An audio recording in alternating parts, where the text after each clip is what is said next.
کتاب مقدس میں سے یوحنا کی انجیل کے 12ویں باب کی تلاوت۔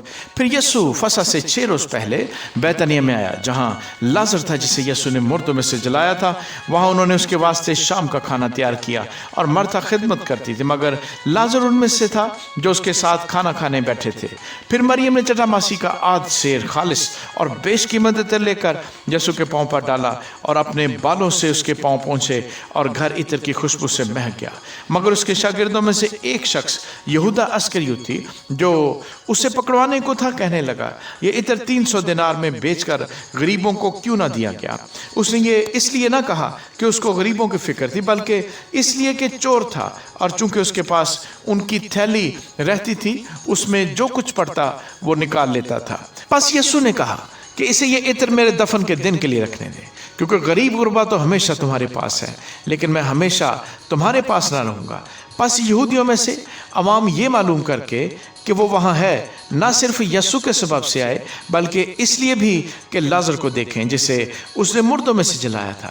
لیکن سردار کاہنوں نے مشورہ کیا کہ لازر کو بھی مار ڈالیں، کیونکہ اس کے باعث بہت سے یہودی چلے گئے اور یسوع پر ایمان لائے۔ دوسرے دن بہت سے لوگوں نے جو عید میں آئے تھے، یہ سن کر کہ یسوع یروشلم میں آتا ہے، کھجور کی ڈالیاں لی اور اس کے استقبال کو نکل کر پکارنے لگے کہ ہوشانا، مبارک ہے وہ جو خداوند کے نام سے آتا ہے، اور اسرائیل کا بادشاہ ہے۔ جب یسوع کو گدھے کا بچہ ملا تو اس پر سوار ہوا، جیسا کہ لکھا ہے کہ اے صہیون کی بیٹی مت ڈر، دیکھ تیرا بادشاہ گدھے کے بچے پر سوار ہوا آتا ہے۔ اس کے شاگرد پہلے تو یہ باتیں نہ سمجھے، لیکن جب یسوع اپنے جلال کو پہنچا تو ان کو یاد آیا کہ یہ باتیں اس کے حق میں لکھی ہوئی تھیں، اور لوگوں نے اس کے ساتھ یہ سلوک کیا تھا۔ پس ان لوگوں نے گواہی دی جو اس وقت اس کے ساتھ تھے، جب اس نے لازر کو قبر سے باہر بلایا اور مردوں میں سے جلایا تھا۔ اسی سبب سے لوگ اس کے استقبال کو نکلے کہ انہوں نے سنا تھا کہ اس نے یہ معجزہ دکھایا ہے۔ پس فریسیوں نے آپس میں کہا، سوچو تو تم سے کچھ نہیں بن پڑتا، دیکھو جہان اس کا پیرو ہو چلا۔ جو لوگ عید میں پرستش کرنے آئے تھے ان میں سے بعض یونانی تھے۔ پس انہوں نے فلپس کے پاس جو بیت سیدا گلیل کا تھا آ کر اس سے درخواست کی کہ جناب ہم یسوع کو دیکھنا چاہتے ہیں۔ فلپس نے آ کر اندریاس سے کہا، پھر اندریاس اور فلپس نے آ کر یسوع کو خبر دی۔ یسوع نے جواب میں ان سے کہا، وہ وقت آ گیا کہ ابن آدم جلال پائے۔ میں تم سے سچ سچ کہتا ہوں کہ جب تک گیہوں کا دانہ زمین میں گر کر مر نہیں جاتا، اکیلا رہتا ہے، لیکن جب مر جاتا ہے تو بہت سا پھل لاتا ہے۔ جو اپنی جان کو عزیز رکھتا ہے وہ اسے کھو دیتا ہے، اور جو دنیا میں اپنی جان سے دعوت رکھتا ہے وہ اسے ہمیشہ کی زندگی کے لیے محفوظ رکھے گا۔ اگر کوئی شخص میری خدمت کرے تو میرے پیچھے ہو لے، اور جہاں میں ہوں وہاں میرا خادم بھی ہوگا۔ اگر کوئی میری خدمت کرے تو باپ اس کی عزت کرے گا۔ اب میری جان گھبراتی ہے، پس میں کیا کہوں؟ اے باپ مجھے اس گھڑی سے بچا، لیکن میں اسی سبب سے تو اس گھڑی کو پہنچا ہوں۔ اے باپ اپنے نام کو جلال دے۔ پس آسمان سے آواز آئی کہ میں نے اس کو جلال دیا ہے اور پھر بھی دوں گا۔ جو لوگ کھڑے سن رہے تھے انہوں نے کہا کہ بادل گرجا، اور انہوں نے کہا کہ فرشتہ اس سے ہم کلام ہوا۔ یسوع نے جواب میں کہا کہ یہ آواز میرے لیے نہیں بلکہ تمہارے لیے آئی ہے۔ اب دنیا کی عدالت کی جاتی ہے، اب دنیا کا سردار نکال دیا جائے گا، اور میں اگر زمین سے اونچے پر چڑھایا جاؤں گا تو سب کو اپنے پاس کھینچوں گا۔ اس نے اس بات سے اشارہ کیا کہ میں کس موت سے مرنے کو ہوں۔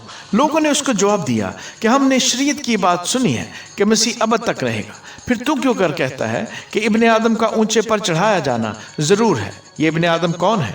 پس یسوع نے ان سے کہا کہ اور تھوڑی دیر تک نور تمہارے درمیان ہے، جب تک نور تمہارے ساتھ ہے چلے چلو، ایسا نہ ہو کہ تاریکی تمہیں آ پکڑے، اور جو تاریکی میں چلتا ہے وہ نہیں جانتا کہ کدھر جاتا ہے۔ جب تک نور تمہارے ساتھ ہے نور پر ایمان لاؤ تاکہ نور کے فرزند بنو۔ یسوع یہ باتیں کہہ کر چلا گیا اور ان سے اپنے آپ کو چھپایا، اور اگرچہ اس نے ان کے سامنے اتنے معجزے دکھائے تو بھی وہ اس پر ایمان نہ لائے، تاکہ یسوع نبی کا کلام پورا ہو جو اس نے کہا کہ اے خداوند ہمارے پیغام کا کس نے یقین کیا ہے؟ اور خداوند کا ہاتھ کس پر ظاہر ہوا ہے۔ اس باب سے وہ ایمان نہ لا سکے کہ یسایہ نے پھر کہا، اس نے ان کی آنکھوں کو اندھا اور ان کے دل کو سخت کر دیا، ایسا نہ ہو کہ وہ آنکھوں سے دیکھیں اور دل سے سمجھیں اور رجوع کریں اور میں انہیں شفا بخشوں۔ یسایہ نے یہ باتیں اس لیے کہیں کہ اس نے اس کا جلال دیکھا اور اس نے اسی کے بارے میں کلام کیا۔ تو بھی سرداروں میں سے بھی بتیرے اس پر ایمان لائے، مگر فریسیوں کے سبب سے اقرار نہ کرتے تھے، تا ایسا نہ ہو کہ عبادت خانے سے خارج کیے جائیں، کیونکہ وہ خدا سے عزت حاصل کرنے کی نسبت انسان سے عزت حاصل کرنا زیادہ چاہتے تھے۔ یسوع نے پکار کر کہا کہ جو مجھ پر ایمان لاتا ہے وہ مجھ پر نہیں بلکہ میرے بھیجنے والے پر ایمان لاتا ہے، اور جو مجھے دیکھتا ہے وہ میرے بھیجنے والے کو دیکھتا ہے۔ میں نور ہو کر دنیا میں آیا ہوں تاکہ جو کوئی مجھ پر ایمان لائے اندھیرے میں نہ رہے۔ اگر کوئی میری باتیں سن کر ان پر عمل نہ کرے تو میں اس کو مجرم نہیں ٹھہراتا، کیونکہ میں دنیا کو مجرم ٹھہرانے نہیں بلکہ دنیا کو نجات دینے آیا ہوں۔ جو مجھے نہیں مانتا اور میری باتوں کو قبول نہیں کرتا اس کا ایک مجرم ٹھہرانے والا ہے، یعنی جو کلام میں نے کیا ہے آخری دن وہی اس سے مجرم ٹھہرائے گا، کیونکہ میں نے کچھ اپنی طرف سے نہیں کہا بلکہ باپ جس نے مجھے بھیجا اسی نے مجھ کو حکم دیا ہے کہ کیا کہوں اور کیا بولوں، اور میں جانتا ہوں کہ اس کا حکم ہمیشہ کی زندگی ہے۔ پس جو کچھ میں کہتا ہوں جس طرح باپ نے مجھ سے فرمایا ہے اسی طرح کہتا ہوں۔ آمین۔